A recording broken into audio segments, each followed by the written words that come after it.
We had to get something landed on the surface of Mars. I thought it was, honestly, it's like a crazy idea given the amount of time that we have. The probability of failure was unacceptable. Engineers don't like designing when there are too many unknowns. They fooled me into taking this job, saying that, oh, it won't be that hard. It's a reflight of Mars Pathfinder. You have all the pieces there. We knew it would be a challenge, but I don't think we adequately assessed how difficult it would be. I think in the back of your mind, you're always prepared for anything to happen, but this wasn't one of the places that we thought something would go wrong. Come on, man. You don't put a system like this on a major spacecraft like this at the last moment. The trouble is, it's great on paper, but until you put it out there and test it, you really don't know what you have. You know, I tell my people that in terms of my top 10 list of worries, the first 3 are schedule, schedule, and schedule, and there's nothing in 4th place. I came to the realization that the heritage wasn't in the blueprints. The heritage was in the people. Our next pass through this, if it doesn't come together, it's an all-go-home thing. It's an over. 6 green board. 5, 4, 3, 2, 1.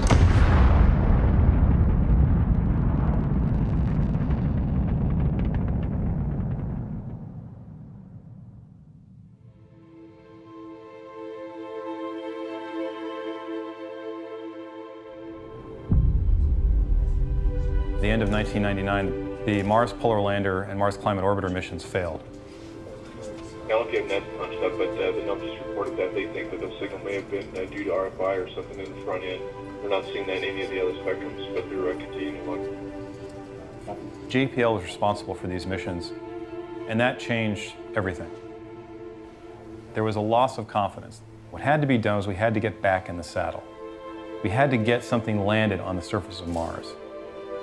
The problem was we didn't have a lot of time. We have to go back to something we know.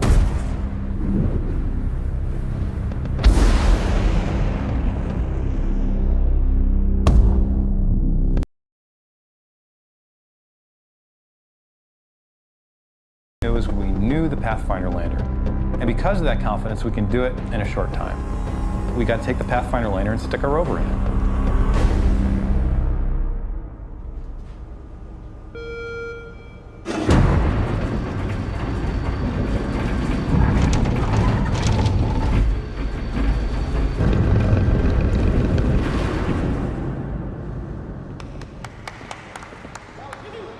Here we go, 6 pulses for equalization at minus 18 dB.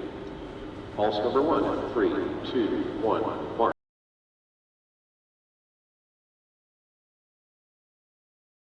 We had a 3-year project to go to launch, and that's just very, very tight for a mission of this kind of complexity. And we've been fighting that challenge since the beginning. You worry about, am I got the right plan? Do I really have it figured out? Are we on track? Can we stay on track? I'll briefly go over launch, cruise, and EDL, and just give you an idea of how the downlink process works during those phases. I'll spend a lot more time on surface, specifically the tactical downlink process. I'll also talk a little bit about a couple key additional requirements for Red Rover Goes to Mars. You start getting into this cycle of things changing just a little bit here and just a little bit there, and all of a sudden the mass got heavier, and so other things had to change.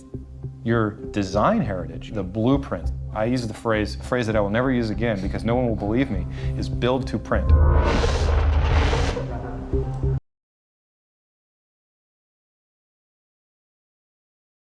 Send it to the machine shop, build these same things again, and that will be the shell that we land in. And then we just have to design this rover that fits inside.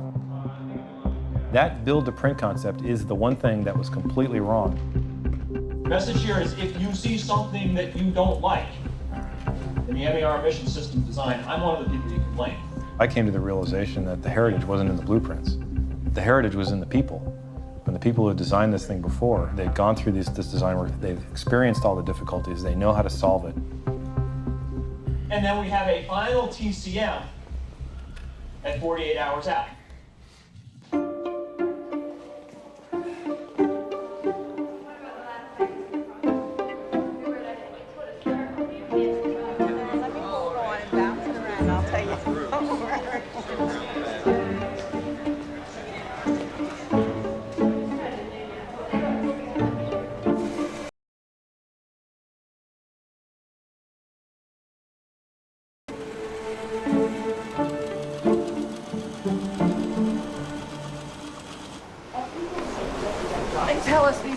weigh 40 pounds, but they feel like 100.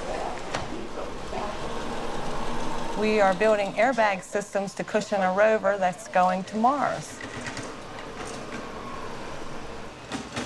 Well, we have a deadline to meet for testing, so we have to work a lot of hours and work hard and get it done on time and make it work good, too. A lot of it is sewing through these thick layers. It's very difficult. The stuff we coat it with makes it hard to go through. We've had to get special needles, special machines, and it takes a lot of strength to press it out with your fingers and sew it. I've done both. I've worked suit.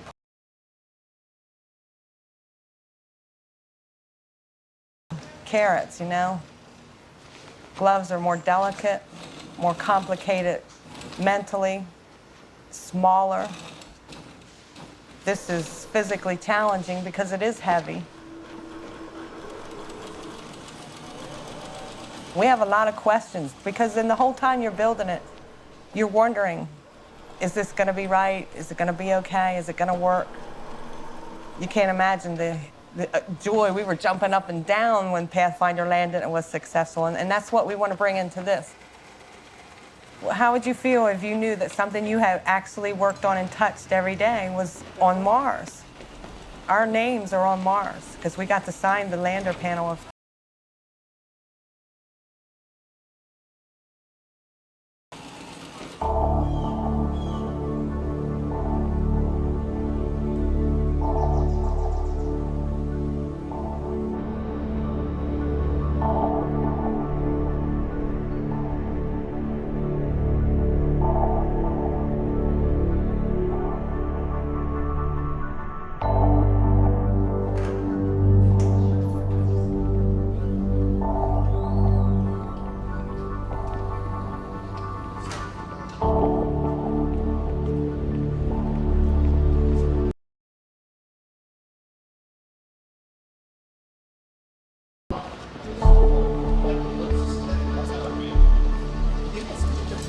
Yeah, well, you know what? It's been hit a lot. I mean, seriously, no. These things lose a little of their edge. I mean, look, it's got the same texture down underneath where it's never been tested. This is the rock that was causing all the problems in the last test. So we were right up to the hairy edge. We were supposed to just be checking the box. We were waiting to see if we had a working airbag system. It was pretty scary.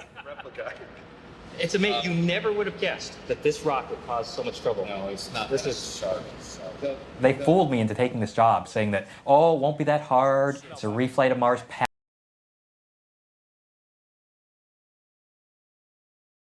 And every single last darn piece on that entry, descent, landing system had to be